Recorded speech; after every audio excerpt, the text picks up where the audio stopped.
Here we have a 3-in-1 rotatable pet comb by Peteast. The first thing I noticed when I took it out of the box is it is pretty big.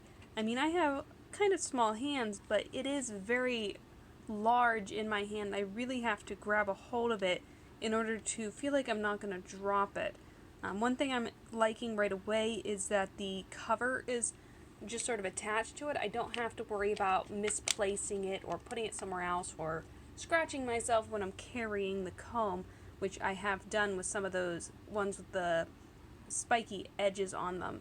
And the first one we have here, I believe, is the de-shedding comb. Yes, that's the de-shedding comb. It's a little bit small. I can't imagine that I'd be able to use this on my husky, but I definitely wouldn't have any issues using it on a cat or a small dog here.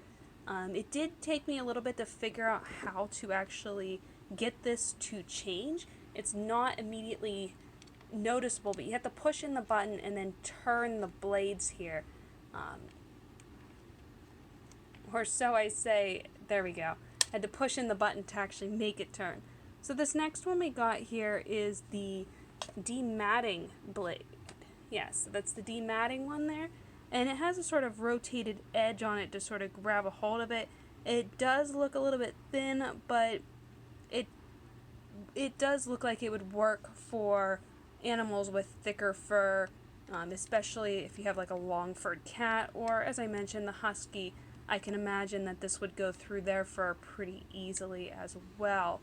I wouldn't use it on like finer areas. It does have a rounded edge, so you probably could use it on their underbellies, but I would be a little bit concerned with it just like not doing a whole lot due to the amount of space between each one of these blades.